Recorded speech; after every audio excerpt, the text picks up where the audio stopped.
Believe in yourself and the ability to find love in your life. You're worthy, you deserve it, and there's somebody out there for you. Don't ever give up.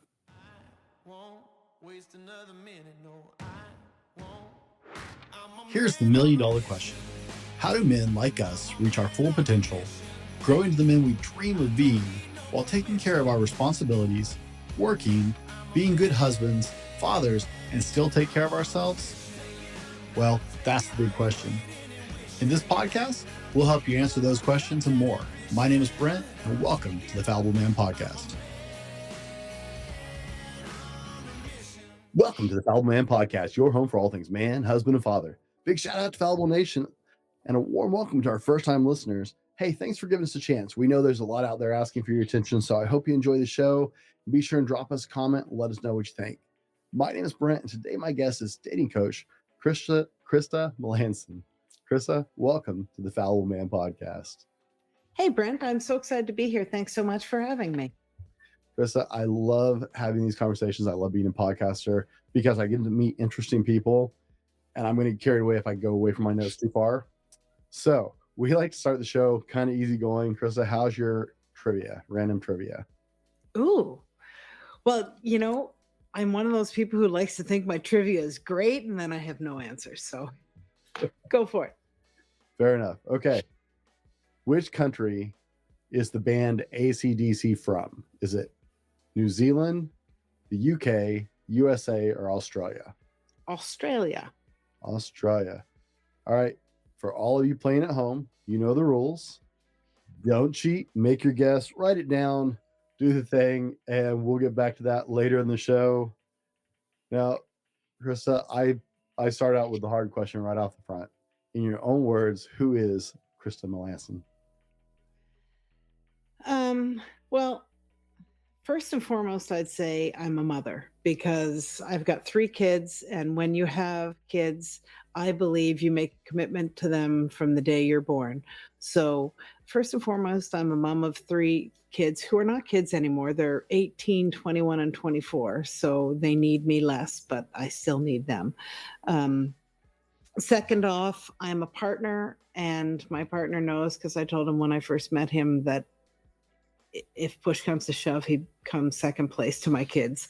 But I'm just a person who loves people, and I believe in people almost to a fault sometimes. And I want people to be happy, and I want to spread happiness around the world. So I'm kind of like just the happy girl. Nothing wrong with being happy. We could use a little more happiness in the world, I think. So never a bad place to be. That's what I think. Are you more of a morning person or a night owl? Morning for sure. Yeah. Out of curiosity, what's your partner's on that one? He's more of a morning person as well. I mean, I'm not saying get up at 5 o'clock in the morning person because that's kind of gross. But, I like to get up and get going, and I'm usually falling asleep by 10:30 or 11. So. Okay. I was just, they say opposites attract. My wife is a night owl and I'm a morning person. So. Okay. Interesting. Yeah. No, we're about the same. Okay. If you could have dinner with any person in history, who would it be and why?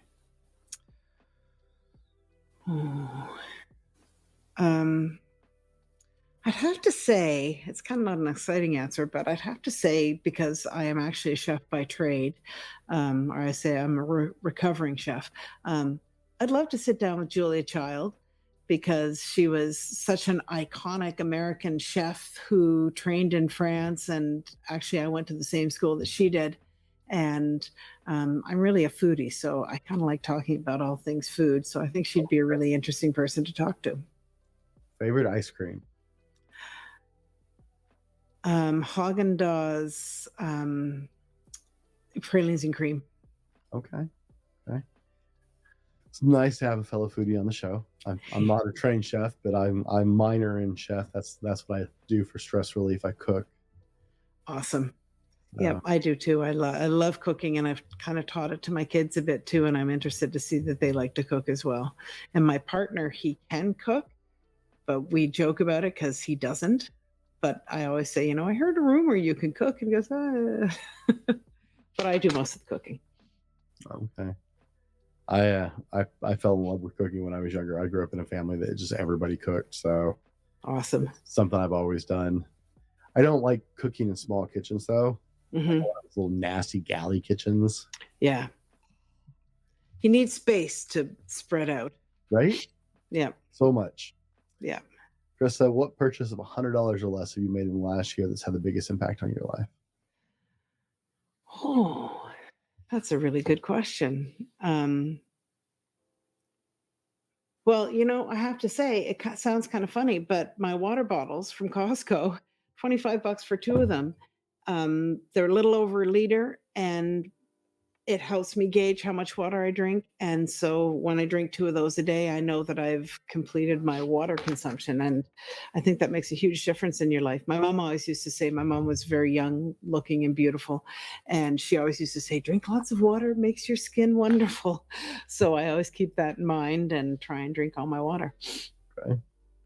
What are you most proud of? My kids, no question.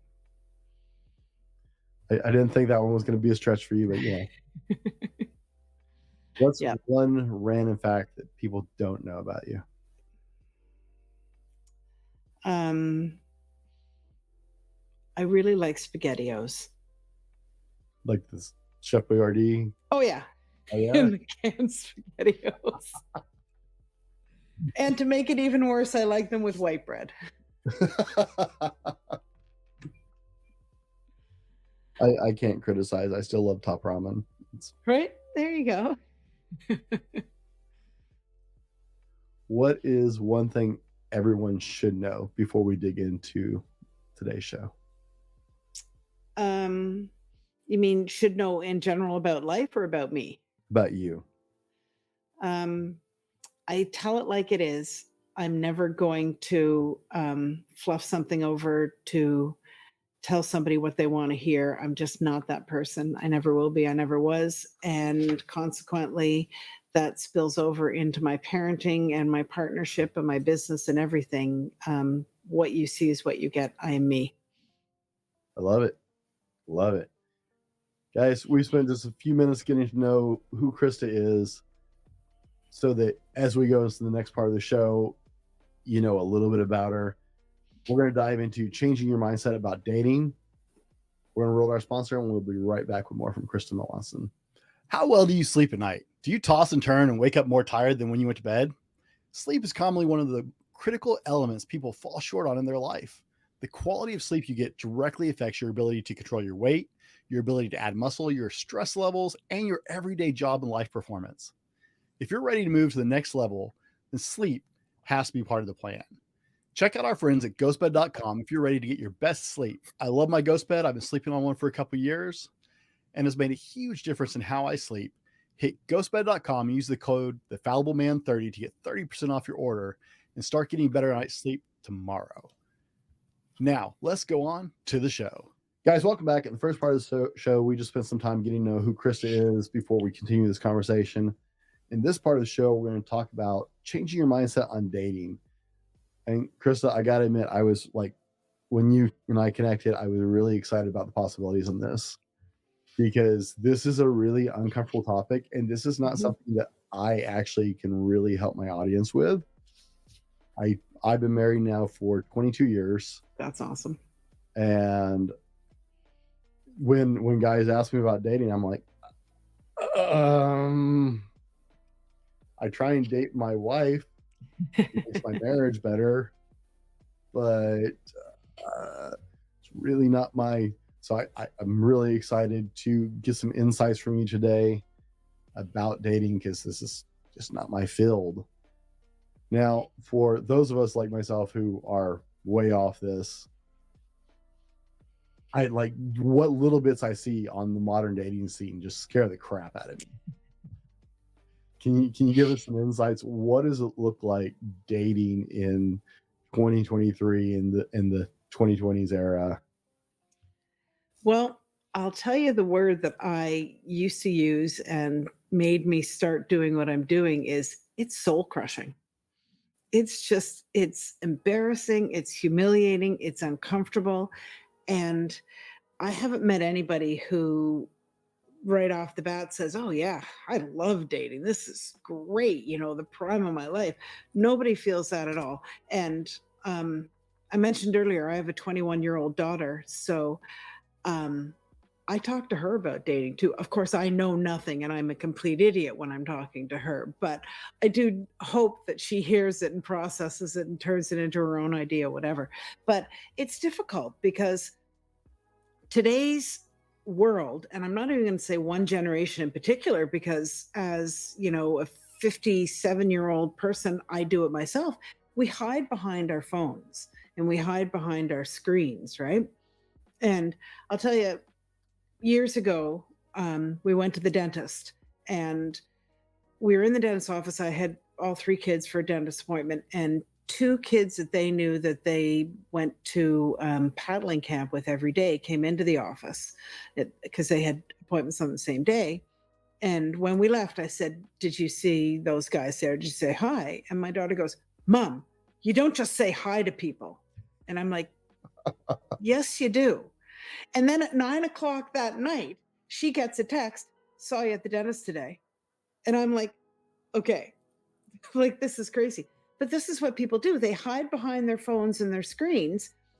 And so people who are nervous about dating, or maybe don't have confidence, or if they're just genuinely not great, authentic people, they can hide in texts and conversations that are superficial. They don't necessarily have to have an accurate photo of themselves. So it can be really difficult from that perspective. And that's where a lot of people run into problems. And it's men and women. It's not just women. Women would swear they're the only ones who have the issue, but it's men and women, where you talk to somebody and they are absolutely not what they seem to be. So you invest time and energy in connecting with somebody only to find out that that's not who you're connecting with. Oh my goodness. I actually saw, what was it? I think it was a YouTube video, right? Because you see everything on YouTube these days. Of course. Screens, more screens. And it was some female influencer took on a male profile for her little brother because he was just he'd given up on dating entirely. Mm-hmm. And she had never had a problem with dating, and she's like, "Oh, it can't be that bad." And so she took on like his profile, and she was just floored at the different experience she had from being on like her profile. Yeah. On this dating app. And it's like, so men and women have their own, each one is facing their own, uphill battle in different areas of this modern dating landscape. But it's just crazy, right? I'm 43, right? I'm not incredibly old, but I wouldn't even know how to date at this point, right? Honestly, like I'm so grateful that I have been married this long. My wife still puts up with me, because I wouldn't put up with me this long. But I can be a little difficult, I know. But we all can. It's it's such an incredibly different world just in the last 20 years of what dating looks like, right?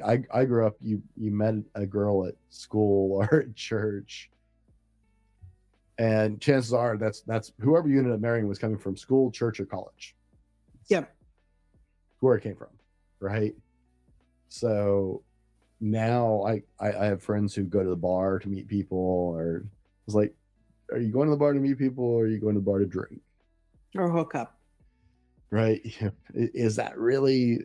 I had a conversation with a friend of mine. It's like, is that really where you're going to find the most quality connections? I'm just saying, not judging. I used to go to the bar more, but is that really where you go to find quality connections? I don't really know, but it doesn't sound like the opportune place. So, Krista, no. you had an experience with this, right? And that's kind of what started this for you. Can you tell us what was your experience with this? Well, changed for you? Yeah, I absolutely did. And it's kind of interesting. I met my partner online on Tinder, which everyone's like, "Oh, Tinder's terrible." Tinder's easy and it's mindless, so it works. But my boyfriend also went through the dating experience, so I kind of draw from both of our experiences, which is really helpful for me. But it was tough because you'd meet somebody online, you'd connect with them and you'd have a couple conversations and then they'd ghost you, which was, you always left scratching your head saying, I thought we were having a good conversation. Or um, I'm kind of a big advocate for a little bit of Nancy Drew when you first start talking to people. So I would do the Nancy Drew and find out that they're not at all who they said they were going to be, right? Which is problematic. Um, so there was just so much junk to wade through, and you know when you meet somebody and you go out on a date with them and the date doesn't work out, it's not a big failure. It's not a terrible thing. Each person you meet is a connection. Each date you have is practice for the real one. But sometimes after you do this on and on, you just start to think, is it ever going to get anywhere, right? And so it can be so frustrating from that respect.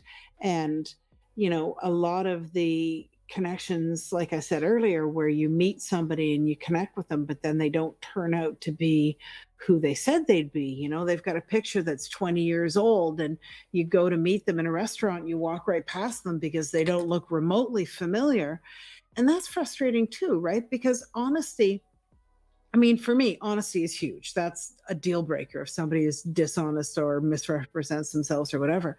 But honesty is so important when you are trying to meet somebody, especially online, because if you don't have that honesty, then the first meet or the first connection that you have in real life with somebody is going to be a disappointment and based on deception, and that's never going to go anywhere. And people are crazy if they think it is.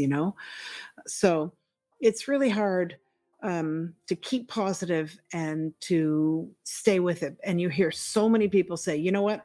I quit dating. I'm going to stay single for the rest of my life. It's not worth the hassle. But I always believed from the get-go that it was worth the hassle, that finding that person to share your life with was worth it. And I believe that more so now than I ever did. Okay. Now, you hit a point where you shifted your mindset. What does that look like? Right? Because I know some single guys who are very frustrated with the dating scene. I struggle because they're good friends of mine who, I just watch it beat their ego down. And I'm not talking like a bad ego, just like that's the wrong word I'm looking for. No, I know exactly what you mean. Their self-image, right? They erode their confidence over time. Yeah. It was difficult because, like I said, so many people want to quit. And I went through those times, right? I would delete the apps and say, that's it. I can't do this anymore. It's ridiculous. And, I would have that soul crushing feeling and that, questioning myself and writing down pros and cons. And I admit there were times when I might have been that person who posted, venting on Facebook or whatever. And a couple times I've seen an old post come up in my memories. And one of them I saw not that long ago was from 6 or 7 years ago. And essentially I was saying, I'm pretty sure I have more pros than cons on my checklist. I don't know what the problem is and why I can't meet somebody. And that's what it is. You reach a point in your life, here I am, a reasonably intelligent, not so horrible looking human being who cares and wants to find somebody, but I can't. I'm not connecting with anyone. And so it got to the point where I always want to find an answer. Like, curiosity killed the cat. I'd be dead a million times because I want to know why things happen and how they work. And so I started researching dating and relationships, and I took courses, and I actually took a relationship accreditation course so that I knew how the interaction between men and women and the best way for relationships to work. And I learned about believing in myself and having faith in my ability to attract somebody. And I learned that people react in dating situations in different ways for different reasons, so that I could have a little more grace when I was talking to somebody. And I understood and became aware of the fact that I was nervous, but that didn't mean the guy wasn't nervous too, right? And so learning to accept myself for who I was and appreciate myself for who I was, and also understand the people I'm interacting with at the same time, was really what made the difference between feeling frustrated and kind of lonely and dejected all the time, to having hope and feeling more positive and knowing that I was going to find that person and attract him into my life. I should unmute myself. There we go. That's an interesting observation. That you focused on just seeing people at their core. You saw yourself and went, this is who I am and how I'm feeling, and that's okay. And this is another human being, and they're feeling, and they have their discomforts. And oh my goodness, you treated people like humans. Yeah. And it's difficult to understand, to really believe, because, when you're in the moment of feeling, nervous or rejected or undervalued, it's hard to take yourself out of yourself to look and see that the other person may actually feel the same way. And forgive me, I'm not mocking you in any way. It's so frustrating for me, because so many people lose that aspect of in this modern world of technology, where we're stuck behind screens all the time. We have lost touch with connecting with people on a human level and going, hey, you know what? I have apprehension about this. You're probably a little uncomfortable too, huh? Right? We've been Definitely. taking that human out of it. And so, like I said, I'm not mocking it at all. It's such a pet peeve of mine. It's so frustrating, because, like, look, you're a person, I'm a person, you have the way you feel, I have the way I feel. I'm uncomfortable here, right? This is real life. And so many people are missing it these days because they're stuck behind a screen where it's safe. Yep. But this is what makes life fun. Absolutely. And this is when I talk to people. I'm a big advocate of, when you're online dating, that you connect with somebody and chat with them for a week or maximum 2 weeks, and then take it into real life. Because you're not looking for a pen pal, you're looking for a connection. And there's no way that you can have a connection with somebody through a screen, right? Tone is lost in text. How many times do we send an innocent text to somebody that's completely misconstrued because you don't get the tone, right? And so I always say you need to get away from that and meet the person in real life, just for coffee, right? The coffee. And I've been using this as an example lately. If you can go into a grocery store and bump into a great person in the produce section and have a conversation, awesome. But doesn't happen that often. So if you're on the dating apps, that is your grocery store where you bump into people, right? So you don't find somebody's life story and, have your first date in the grocery store when you bump into them. You have a connection where you decide that you're going to go and maybe have a date if the person asks you out or if you ask them out. So dating apps are similar, right? You make that connection and then, okay, let's see if we can go a little bit further and meet in person and have a date. But the dating never should happen in a dating app. It should happen in real life. And we would prefer to have connections in real life, but sometimes it's just not that easy. We've all become hermits in the past few years, right? Oh, yeah. Yeah. The 2020s have not been kind for human interaction, for sure. Yeah. Now, have you experienced more that people are more likely to put a fake picture up more often than not? Or is it kind of balanced? I'm curious about that. I would say it's probably about 50-50. I don't recommend ever using pictures more than 6 months old, and absolutely not more than a year old.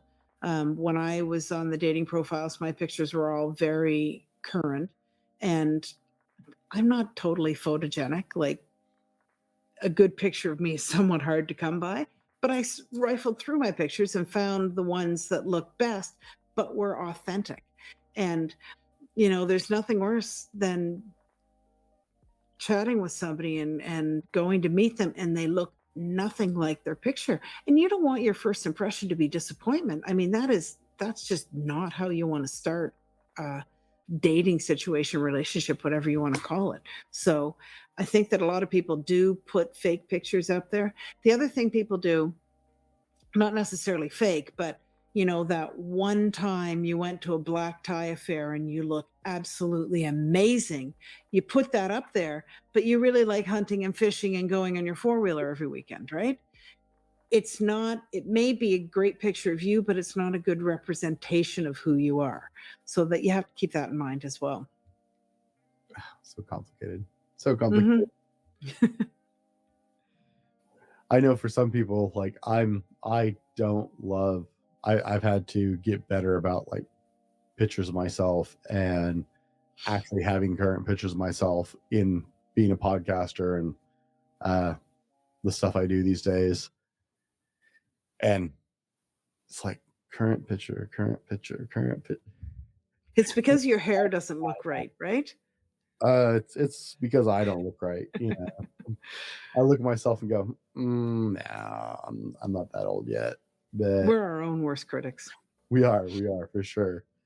I just laugh because it's like I ask people all the time for pictures when I'm doing a podcast episode with people because I use them for promotion and stuff, my guests, and I'll have some guests who actually have several pictures ready to go. They're like, oh yeah, well, here you go. And I have other guests, they send me one and the picture is 15 years old. I'm like, that is not what you look like when we were talking to each other. Yeah. So then, of course, I have to go Facebook scalping and like go through their profiles and find pictures and stuff. Yeah. But it cracks me up because some people don't want to take a photo. They're uncomfortable with the camera. And my wife is a photographer. She loves to take pictures. She doesn't want to be on the other end of the camera, but she loves to take pictures. Right? Well, I'll tell you from experience that it's awesome, but that's a mom thing. And I look back and I don't have a lot of pictures of me with the kids. I have the kids and everybody else on the planet, but there are very few pictures of me. And I wish that I hadn't been so stubborn about being in front of the camera because I would like to have me in these pictures too. Right? A lot of value later. Now, I'm curious because you specialize in working with people over 40 in the dating world. What was that big dividing line? Why 40? I mean, 40, it could be 45, it could be 50, but 40 just seems to be the right age group where things start to kind of change. Once you're over 40, you start thinking that you've got limited time left to go. I mean, obviously you're going to live for a long time, but you think that in terms of a relationship and romance that you don't have much time left, or you're comparing yourself to your friends and family who are in relationships and solid, and you're the single person on the outside. You're going to family events and parties with friends and you're the only single person. So all of this starts to weigh on your mind. A lot of women, once they hit 40, they start to worry that the men are only looking for a younger woman, which is absolutely not true. There are guys who are, but not all of them. But it's just this aging, and your skin isn't as firm as it used to be, and your body's not as tight as it used to be. And, the whole aging process starts to weigh on your mind in so many different ways. So there's a lot more of a mental game going on in your own head when you're over 40 than when you're younger. Although, like I said, my 21-year-old daughter, she's got a lot going on in her head that just baffles me. But, it's just different as we get older. Okay. Krista, do you believe there's somebody out there for everyone? I absolutely do.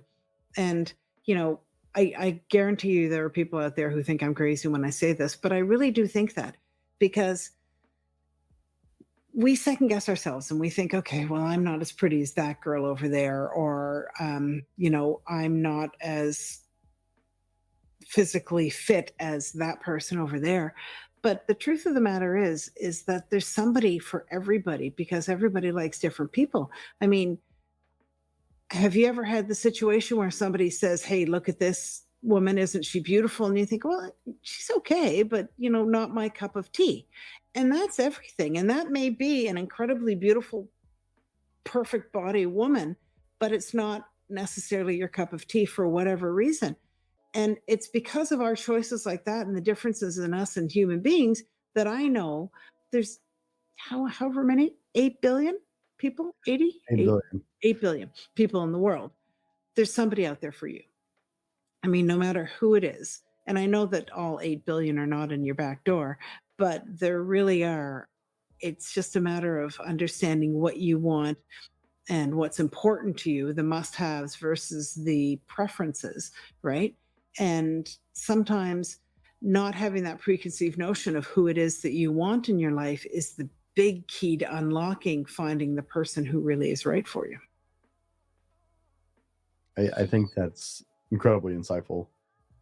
The thought of not having a preset, this is what I think that keeps a lot of people alone. It definitely does. And I mean, I'll say I'm 5'8", so I'm not super tall, but tall enough. And I am not a slim 5'8". I'm a good solid 5'8". And I've always been sort of self-conscious about my size. So I always wanted somebody, 5'10" or taller. And when I was dating, I realized that there were a lot of guys who weren't that tall. And it wasn't until I lowered my height requirement that I met my partner. And he's 2 inches shorter than me. And, it's a situation where he's 5'6", and his height helps define who he is, right? If he gets picked on because he's short or whatever, it helps make him a strong, confident human being. And I wouldn't trade him for anything. He's totally different than I ever would have expected. But it wasn't until I decided that the height was not an important factor in a relationship that I met him. So I'm a big proponent for that. I like it. I was listening to a show the other day, and they were interviewing several women who worked like the VIP lounges and stuff at Vegas. And they were asking, okay, well, what are your guidelines for men? Like, what? And it was like height requirements, money requirements, physique, right? This list. And the co-host is in there like jotting down numbers that they're talking about, right? And then they tabulated it up and said, well, your chance of meeting your ideal man is 0.000, like all of them were 7 decimal points that way. Yeah. To the likelihood, because of these unrealistic expectations that have been set because people live behind screens, right? We show only the very best moments on social media and not necessarily the truest moments on social media, right? Oh, absolutely. And so we built this unrealistic idea of real human beings. Yep. And it's true. I mean, you don't know what you want. I think, I mean, you can have an idea. There's certain things that are non-negotiable, right? Like honesty or a sense of humor or wanting to travel. Those things are non-negotiable. But physical appearance and, financial situation, that stuff really isn't that important, right? My ex-husband always wanted to have a motorcycle. And I always said, absolutely not. You will never have a motorcycle. You will kill yourself. They're not safe, blah, blah, blah. Guess who rides a motorcycle now? And, because I changed my thought because I met somebody who was really safe on motorcycles and he made me feel safe. But you just don't know. And when you pigeonhole people and you decide in advance what it is that you have to have, then you're really missing out on some incredibly amazing people out there. Guys, we've been discussing changing your mindset about dating a little bit with Krista. In the next part of the show, we're going to hook you up. We're going to go through some dating tips and advice with Krista. You got your own coach right here in your corner today, and she's going to help all of you guys who are looking and playing in that dating world right now with some good ideas to help make your dating life a little more successful, to help you find that person who actually means something to you. We're going to roll our sponsor, and we'll be right back with more for Krista Melanson. Now, before we go any further, I wanted to share with you guys, I don't always tell you how much I love doing my podcast. Like, I passionately love what I'm doing. And one of the things that makes my life better as a podcaster is to work with a company like Grow Your Show. Grow Your Show is a one-stop podcast do-it-all. Now, I use Grow Your Show for my marketing, but Grow Your Show is literally a one-stop shop. You can record your episode and just drop it off with them, and they take it from there. It's amazing. If you are interested in picking up podcasting as a hobby, or maybe you're looking to expand your business and use podcasting in that aspect, talk to my friends over at Grow Your Show. Adam will take care of you. I guarantee it. I trust him. He's my friend. He's my business colleague, and I wouldn't trust anybody else with my show. All right, guys, welcome back. In the last part of the show, we were discussing changing your mindset about dating and looking at it from a different perspective. In this part of the show, Chris is going to help us with some dating tips and advice to help you guys who are in this part of your life where you're still dating or starting to date again, whatever your case may be. Krista can help you out a lot more than I can. So we're going to pick her brain today to help you as you navigate the difficulties of dating in 2023 and beyond. I call it the perils and pitfalls of dating, navigating the perils and pitfalls of dating, right? I should say 2024. Because it's almost. I was going to say we're almost there. It's amazing how fast years go as you get a little further along in life.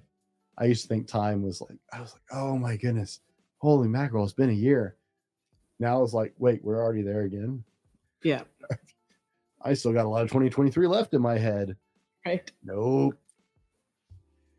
So we mentioned anxiety earlier in the conversation about being on a date. So let's start there just because we touched it.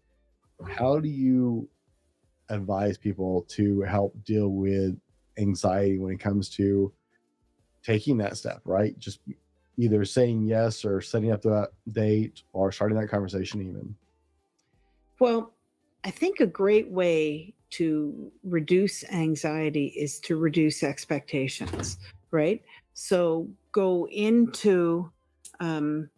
go into a date thinking, okay, this could be the love of my life that I'm going to spend the rest of my life with. Go into the date saying, I'm making a connection. This is somebody that I'm meeting that I will have an interesting conversation with, and maybe it'll go somewhere, maybe it won't, but lowering the expectations. And I don't mean to say go into a date saying, well, this person's going to be a troll and we're never going to work out. I just mean don't go in with your eyes open thinking, oh, this is going to be amazing, right?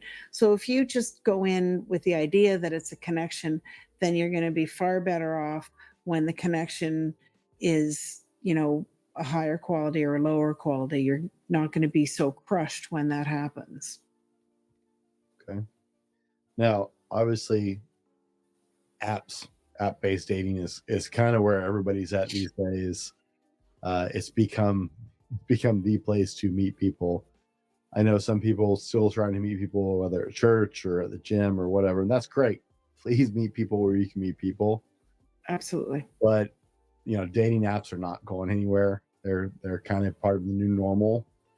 And so how do you set up your profile to make the right impression?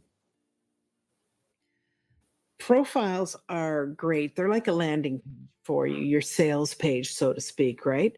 And the big thing about apps is, like I keep coming back to this, is honesty, having genuine pictures. And like when you set up your dating profile, you should have a minimum of 3 pictures, and there should be one picture, full body picture. I know people will rebel against that and say, no, that's not right. But you know what? It's not just because um, people are looking for a slimmer person. Maybe somebody really likes curves and they're not going to be interested in somebody who has a runner's body, right? And people want a full body picture because they can decide if that is the type of person they're interested in. You can't make somebody interested in somebody they're not, right? So a full body picture is important.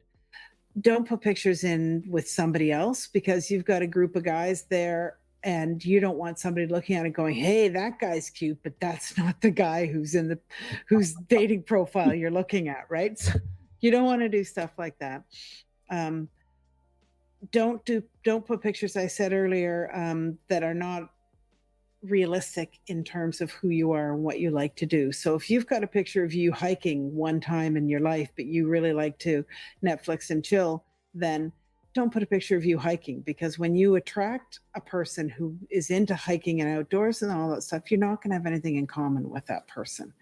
The other thing is that I think is really great is if you can put pictures in that are interesting and a conversation starter, right? So if you put a picture of you hanging off the Eiffel Tower with a newspaper in your hand, then somebody can say, hey, Brent, it's nice to meet you. What's up with the newspaper, right? Or whatever. If you have interesting pictures, then it's a conversation starter, and your profile should be all about conversation and starting conversation. And again, when you're doing your bio, your write-up, you don't want it to be a resume. You don't need to tell people how intelligent you are because you went to Harvard or Yale or Princeton or whatever, because they're going to figure that out when they start talking to you. And you don't need to tell every tidbit of your life.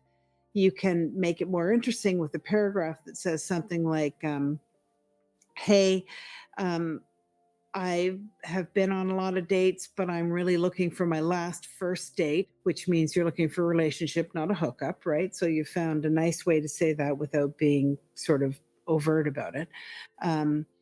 We can sit back and watch a movie or go for a walk, but let's talk about how we're going to have breakfast under the Eiffel Tower on after an amazing night on the town. So then that tells somebody that you like to travel and that you like adventure, but you're up for the quiet times as well. So it's really about finding ways to say something interesting and work on it. Spend some time on your profile, but say something interesting that will spark conversation and that won't tell everything about you. There should be some mystery, because somebody should read your profile and think, I want to know more about this person. Okay. So it's like a resume. Don't want to give them everything. You want to give them what they want to call you. Exactly. Okay. See, that I understand at least. That makes it make a little more sense to me. And you said you are very adamant about only chatting with someone for a short time before you actually set something up.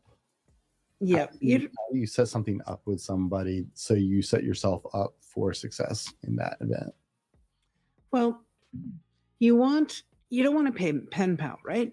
So there's a whole masculine feminine energy thing that happens between men and women.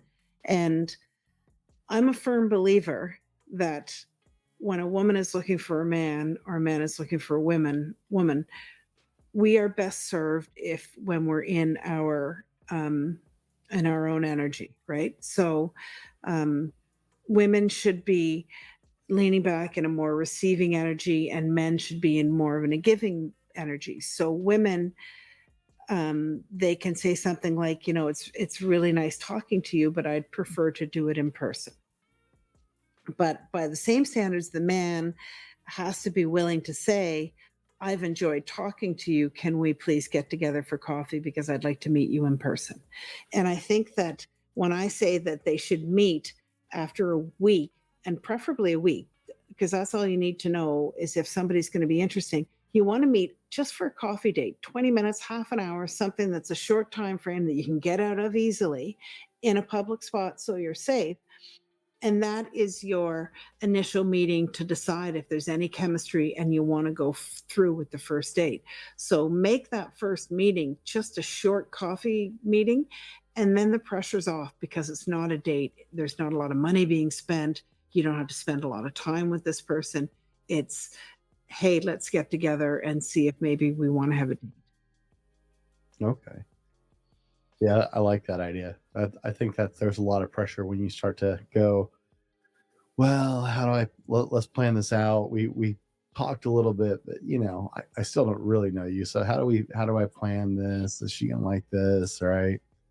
I think a get to know you coffee sounds a lot less threatening. Yeah, and that's what it is. It's meant to be easy and safe and just to see if there's a connection. And I mean, I say this and I want to have a little caveat here. To see if there's a connection, you're not going to fall in love with somebody, probably not, and probably shouldn't fall in love with somebody the first time you meet them. But if you meet somebody and they seem interesting and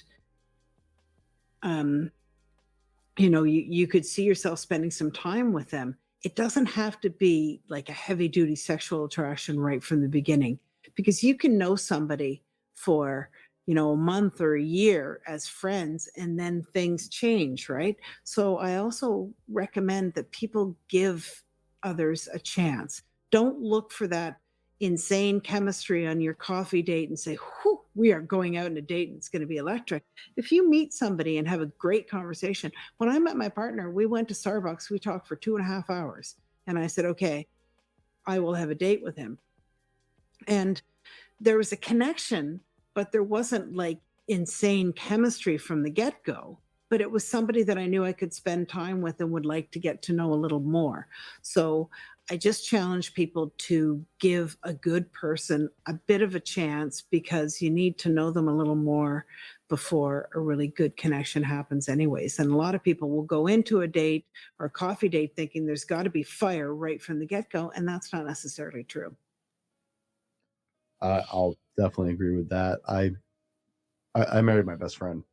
My wife and I were best friends for years, and it like we didn't even live in the same state. Like we met at an event where I was up visiting family and got into some great conversations and became pen pals and became friends, just talking and chatting, and talked over the next couple of years and only saw each other a couple times over the next couple of years. And one night I was visiting in the area, and her and I ended up talking for like 3 or 4 hours. We just had this amazing conversation, and I came away from that going, if I don't marry this woman, I'm stupid. I love it. We didn't date or anything like that. It just, I had this epiphany. It's like, and she was not the normal kind of girl I had dated. It was, we had just been friends, and we've been good friends, but definitely not my normal type of girlfriend that I dated or anything like that. But I came away from this great conversation after years of us just talking and being friends, going, you would be stupid not to marry her. Yeah. What's wrong with you? Well, my brain finally caught up and went, hey, you should have been a little more aware of this sooner, I think. But no, everything happens on a time. Yeah, everything happens when it's supposed to, right? And I think that your story is exactly what I want people to understand. Is the slow burn, getting to know somebody and things changing, and somebody not being your normal type but turning out to be your perfect partner. All of these things are so important, and it sounds like you've got an amazing love story.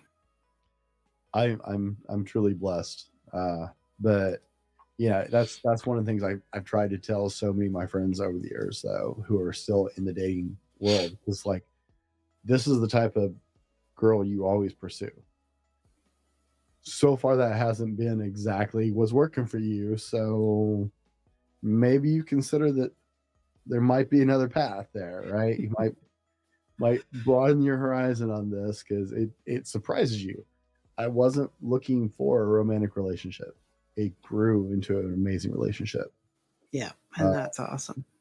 So yeah, I think it's very insightful to go, hey, let's start here and let's talk and respond to this conversation. I love that advice. Respond to, if you got a great conversation with somebody, that's cool. You know, you don't have to have like these crazy sparks. We have all have this. I hate Disney for this. I really do. Right? Every Disney movie ever. Oh my goodness. It's the one. Wow. I have more pet peeves about Disney these days than I used to. There's the one pet peeve I had about Disney growing up is all of these princesses like meet this guy and like, oh my goodness. He's the Starstruck one. love instantly. I loved it finally when Frozen was like, you can't love somebody you just met, Anna. Right? Good big sister. Yes. Yeah. But that's, people have this unrealistic idea of instant fireworks exploding, the heavens part, and you're like, oh, this is the one. Our connection is so perfect. Yeah, it's true. It's people want that right from the get-go and they set themselves up for disappointment. And I also liked what you said about going out with the same type of people over and over again. That's the definition of lunacy, right? Doing the same thing over and over again and expecting a different result. And you can't. If you gravitate towards the same type of people and it doesn't work, you need to change up what you're looking for in somebody. Oh yeah, yeah. What? How do I want to ask this? We'll get there. Okay. I'm going to get out of my notes. This is why I keep notes, because if I just get away from my notes, I can go all over the place and it's going to end up bad. Krista, what are 3 steps guys should take right now if they want to improve their dating situation? What are 3 steps men can take right now from this conversation to start putting themselves in a better position to date more successfully? Well, the first step would be refine your profile. Make sure your profile is interesting and reflects the true you. Second of all, sit down and really think about what it is that you want in a partner and review your list and look at things in terms of deal breaker versus preference, right? You want a woman who is, whatever, who's got the perfect gym body. Is that a preference or is that a deal breaker? And I can't say what's a deal breaker for somebody. Only they can figure that out themselves. But the things that are a preference, let those go and stick with the things that are deal breakers for you so that you're expanding the number of people that you get exposure to and the people you come in contact with. And the third thing I would say is just believe in yourself, because we have all made it to this point in our lives and we've accomplished many, many, many things. No matter who we are, no matter what we do, we've accomplished things, right? We're consenting adults who have done a lot in our lives. Embrace who you are and the things that you've achieved, and understand that somebody's going to love you for all of those things. And so learn to love yourself a little bit more, because you will attract what you put out, right? So if you're sort of nervous and insecure and you don't feel good about yourself, then you're going to attract somebody like that. So the better you feel about yourself, the more you work on yourself inside and come out with a positive, confident person, you're going to draw people like that back into your life. What is next for Krista Melanson? Next, well, I'm just going to keep going and doing what I'm doing. Eventually, I would like to move and be a digital nomad. But in terms of work, I want to help as many people as I can, because I do have this crazy belief in happiness. And I will just keep doing that and enjoying an amazing relationship that I have, and keep looking forward and staying positive. Okay. Where's the best place for people to connect with you? My Facebook profile is my best place. It's just my name, Krista Melanson, Melanson. And I always send people there because you know what? You can see who I am. You can see my relationship and my kids and my life. And you learn a lot about me just by looking at my profile. And that can give you an idea of who I am and if you're interested in working with me. And of course, from there, you can DM me or comment or whatever. And of course, we'll have all of Krista's contact information in the show notes in the description, guys, to make sure that you can find her and follow up with her. Now, I know everybody is anxiously awaiting to find out what country is the band AC/DC from. You answered Australia, and you are correct. They are Australian. I gotta admit, I'm a little bummed because when I saved this question, the way I read it was, what country is ACD banned in? Banned from performing in. It's the way I read it in my head when I put it down. When I asked it earlier, I was like, that is not the way I read that when I actually put that question in there. So guys, if you guessed Australia, you were right. I know I got some metalheads out there who are truly devoted music people who understood this one already, but if you didn't, they're from Australia. Krista, if whoever listening hears nothing else today, what is the most important thing you want them to hear? Believe in yourself and the ability to find love in your life. You're worthy, you deserve it, and there's somebody out there for you. Don't ever give up. Krista Melanson, check her out. Krista, thank you for hanging out with us, taking time to be on the show today, and for helping my audience in ways that I can't. I appreciate that greatly. Thank you so much. It was amazing talking to you. As always, be better tomorrow because of what you do today, and we'll see you on the next one. This has been the Fallible Man Podcast, your home for everything man, husband, and father. Be sure to subscribe so you don't miss a show. Head over to www.thefallibleman.com for more content and get your own Fallible Man gear.